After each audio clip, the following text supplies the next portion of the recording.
The silence of a Sunday afternoon is often the most dangerous sound a striving soul can hear.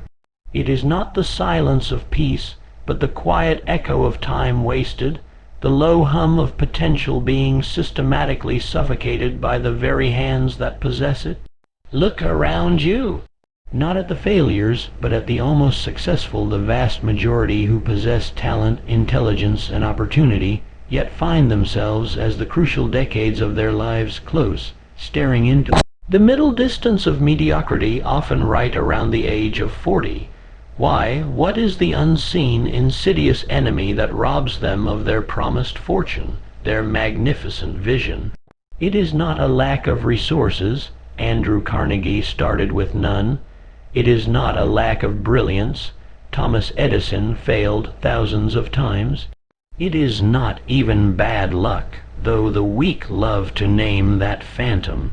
The deepest, most corrosive flaw, the sin of procrastination, is the failure to launch, the refusal to move decisively on a worthy idea now. Procrastination is not merely laziness, it is a deep-seated philosophical defect. It is the cowardice of the soul that prefers the comfortable fiction of maybe tomorrow over the difficult, demanding truth of must be today. Think of the mind as a powerful engine fueled by desire, and the will as the transmission that engages the gears. Procrastination is the handbrake left perpetually engaged, allowing the engine to idle beautifully, perhaps even roar with great promise, while the vehicle remains motionless.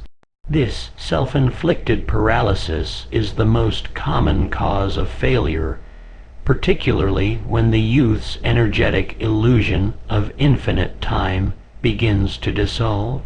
By 40, the excuses begin to harden into permanent psychological structures. The dreams become wistful memories of what could have been, filed neatly under the crushing weight of what is. We trade the terrifying potential of greatness for the predictable safety of the average, and then we spend the rest of our lives paying the psychological interest on that terrible debt of surrender. This decay begins not with a grand collapse, but with a series of tiny daily deferrals. A postponed phone call, an unwritten proposal, an unread book, a delayed conversation that could have changed everything. Each delay is a vote for failure. Each morning you wake up and decide not to commit to the definite chief aim you set for yourself the day before. You are actively building the walls of your own prison. The universe responds to action, not intent. The universe doesn't care how great your idea is. It only cares about the physical, mental, and spiritual energy you are willing to expend right now to bring it into existence. The cure, therefore, must be radical. It is not found in time management apps or productivity hacks. Those are mere bandages on a structural wound. The cure is the incendiary power of decision. It is the fierce, non-negotiable mental agreement that once an idea is planted and refined, once the definite plan is clear, action must follow with the speed of light. This is the hallmark of every giant of industry, every titan of transformation. They possessed the same time 24 hours as the person idling in the middle lane, yet they squeezed out decades of accomplishment. Why? Because they understood that decisiveness is the oxygen of achievement. Henry Ford didn't pause to worry about the logistics of mass production when he conceptualized the assembly line. He decided. Walt Disney didn't wait for the perfect economy or the perfect technology to draw his first mouse. He decided. The difference between a master and a dreamer is not the quality of the dream, but the speed of the execution. Indecision is a corrosive acid, eating away at the clarity of your vision and the belief in your own capacity. It creates a psychological loop of doubt. I delay because I doubt, and I doubt because I have delayed. To break this loop, you must perform a psychological surgery. You must cut out the tumor of hesitation and replace it with the ironclad resolve that failure is merely a detour, never a stop sign. The man who hesitates always finds the ground already occupied by the man who moved. The greatest difference between the masters of the universe and those stuck in the perpetual cycle of almost lies in their internal processing of an obstacle. The procrastinator sees an obstacle and immediately calculates the pain, the time, and the potential embarrassment of failure, and then mentally retreats to the safety of inaction. The master, the true disciple of definite purpose, sees the obstacle as the essential friction required to temper the steel of their plan. They understand that the very act of overcoming the difficulty is what builds the skill, the network, and the resilience necessary for the final victory.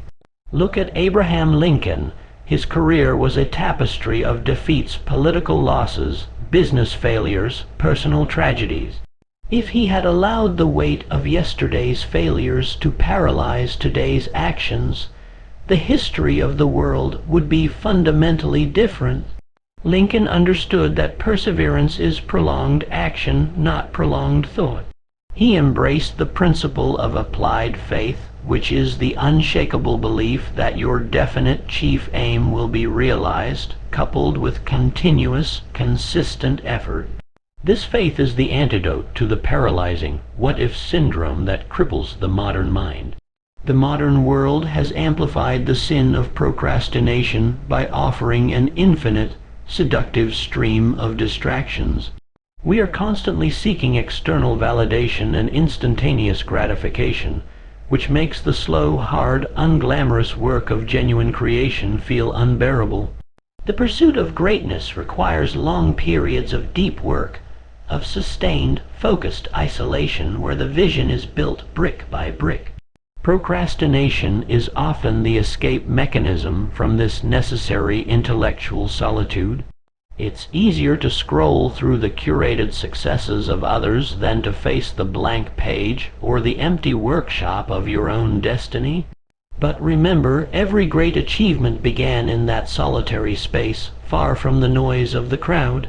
The blueprints of the Ford Model T, the notes for Edison's incandescent bulb, the sketches for Disney's empire, they were born out of a decision to ignore the noise and enter the productive silence. Of focused action, the voice that tells you it's too late or you're not ready is the voice of self-sabotage, and it must be aggressively silenced. To overcome the gravitational pull of delay, you must cultivate the habit of immediate execution. This is the practical manifestation of your definite chief aim. It means adopting a daily ritual of demanding action. For every major goal, there must be a minor daily task that, when completed, moves the needle forward. This is the power of the first step. A journey of 1,000 miles does begin with a single step, but that step must be taken now, not when the weather is perfect or the path is fully illuminated. The path illuminates itself as you walk. If you wait for absolute certainty, you will wait forever. Uncertainty is not a barrier to action. It is the defining feature of all pioneering ventures. The master doesn't see uncertainty as a reason to pause, but as a space for creative maneuver. The longer you put off the critical task, the heavier its psychological burden becomes, and the more energy it takes just to avoid it. Action, however, is a catalyst. It creates momentum, generates clarity, and destroys the twin demons of doubt and fear. The philosophy of success demands that you become a master of your own internal dialogue, specifically the conversations surrounding risk and timing. The procrastinator sees risk as a wall. The achiever sees it as a gateway to asymmetrical reward. The failure to act is itself a risk. The risk of a life unfulfilled, the risk of regret that burns hotter than any temporary setback. By 40, the cumulative effect of these untaken risks, these moments of decision deferred, becomes a crushing weight. The world passes by the man who waits for permission or the perfect alignment of the planets. The opportunity window is brief. It opens for a moment, and the universe judges your worth by the speed of your response. If you consistently fail the speed test, the opportunity simply moves on to the next person who is willing to commit to instantaneous action. The key to unlocking the power of instantaneous action is understanding the psychology of necessity. You must create an internal environment where action is not optional, but essential for survival. This is the difference between wanting to succeed and needing to succeed. The great ones, the ones who leave an indelible mark on history, often faced circumstances where failure was simply not an option. Napoleon Hill wrote extensively about the power of a burning desire, that white, hot need that eliminates all paths of retreat. Procrastination thrives in comfort and complacency. If your life is soft, if the penalty for inaction is low, your default will be delay. You must artificially increase the stakes, make public declarations of your intentions, invest money you cannot afford to lose, burn the metaphorical ships. When Hernan Cortés landed in Veracruz, he ordered his men to burn their ships. The message was clear: there is no retreat. It is conquest or death. You must treat your most important goal with the same existential gravity. The discipline required to crush procrastination is rooted in a daily return to your definite chief aim. This aim must be so crystal clear, so emotionally charged, and so obsessively present in your mind that every small daily action is automatically judged by its relationship to it. Does this immediate task move me closer to the aim, or is it a comfortable distraction? This mental filter is what saves the master from the temptation of delay. He does not debate whether to perform the critical action. He simply performs it because it is an integrated part of his identity. He is not a person trying to build an empire. He is the builder of the empire, and builders build. The action is a function of the identity, not a laborious choice. This requires a ruthless commitment to intellectual honesty. You must stop lying to yourself about the time, the energy, or the resources you actually possess. Take inventory of your day and eliminate the low-value activities, the scrolling, the endless low-stakes debates, the consumption of media that adds nothing to your purpose. This act of subtraction is just as powerful as the act of addition. The final, non-negotiable step in the cure for procrastination is the cultivation of gratitude in advance. The man who is constantly delaying is often a skeptic at heart. He doubts the power of his own efforts and the benevolent order of the universe. He waits until he sees success before he allows himself to feel good about the work. The masters reverse this flow. They operate from a place of abundance and absolute certainty. They are grateful for the struggle, grateful for the opportunity to work, and grateful for the inevitable success before it manifests. This isn't superficial optimism. It is the deep understanding that you are already equipped with everything required to win. This emotional prepayment is what powers the continuous, unyielding action. When you operate from gratitude, your energy is high, your belief is strong, and the obstacles appear smaller. Remember the words of Ralph Waldo Emerson: "Do the thing, and you shall have the power." Power does not precede action, it is generated by action. Your procrastination is a signal that you are waiting for a feeling of power or certainty to arrive before you act, but the philosophy of achievement states that the action itself creates certainty. You do not wait until you feel confident to write. You write until you feel confident. You do not wait until you feel motivated to start the business. You start the business until you feel motivated. This dynamic, reciprocal relationship between action and belief is the unstoppable engine of lasting success. The failure that strikes most people by age 40 is not a financial bankruptcy. It is a bankruptcy of will, a depletion of the spirit caused by years of unfulfilled promises to the self. It is the crushing realization that time, the only truly finite resource, was squandered.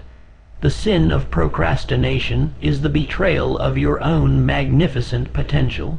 But the beautiful, terrifying truth is that the clock is still ticking and the cure is still available. You are not defined by the actions you deferred yesterday, but by the action you choose today. This moment, right now, as the voice reverberates in your ears, is the only true currency you possess. The future is a fiction, the past is a memory. Only the decisive, immediate action taken in the crucible of the present moment holds the power to reshape your destiny. Stop negotiating with your dreams. Stop accepting the comfortable alibis of exhaustion or complexity. Look at your definite chief aim. Feel the burning desire that still flickers within you, and commit to the one action that must be completed before this day ends. Let the decision be sharp, let the action be swift, and let the consequence be the glorious, hard, one momentum that finally breaks the chains of delay. Your time is now, not tomorrow, not later, now.